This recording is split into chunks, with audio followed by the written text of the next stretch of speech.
நாவிதன்வெளியில் 45 million ரூபாய் செலவில் சுபமங்களா கலாசார மண்டபம் திறந்து வைப்பு. நாவிதன்வெளி பிரதேச சபையின் சுபமங்களா கலாசார மண்டபம் திறந்து வைக்கும் நிகழ்வு நாவிதன்வெளி பிரதேச சபை செயலாளர் பாக்கியநாதன் சதீஸ்கரன் தலைமையில் நேற்று நடைபெற்றது.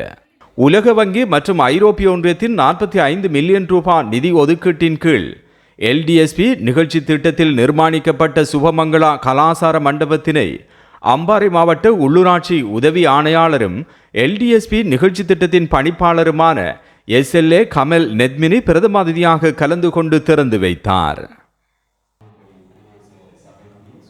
சர்வமத ஆசிர்வாதங்களோடு நடைபெற்ற இந்த திறப்பு விழாவில் குறித்த மண்டபத்திற்கான மேற்பார்வையை நேரடியாக மேற்கொண்டிருந்த திட்ட பொறியியலாளரும் கல்முனை கட்டடங்கள் திணைக்களத்தின் பிரதம பொறியியலாளருமான பொறியியலாளர் P. அச்சுதன், நாவிதன்வெளி பிரதேச சபையின் முன்னாள் உபதவிசாளர் AK அப்துல் ஷமட், உள்ளூராட்சி உதவியாளர் S. கருணாகரன், பிரதம முகாமைத்துவ உத்தியோகத்தர் S. திவாகரன், நிதி உதவியாளர் M. ரகுநந்தன், தொழில்நுட்ப உத்தியோகத்தர் S. ரஞ்சித் குமார் உட்பட நாவிதன்வெளி பிரதேச சபையின் உத்தியோகத்தர்கள் மற்றும் நலன் விரும்பிகள் என பலர் இதில் கலந்து கொண்டனர்.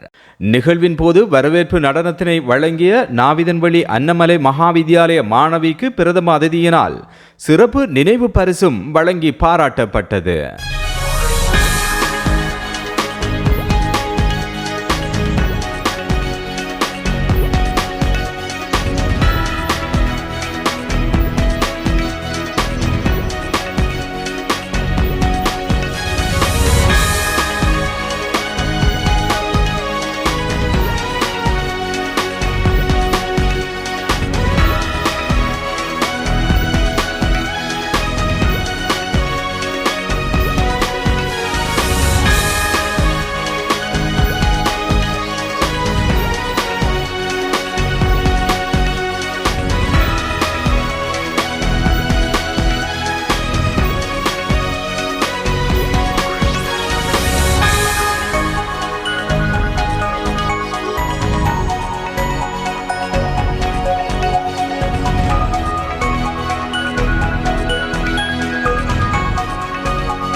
நமக்கான நமது ஊடக மொழி TM நியூஸ்.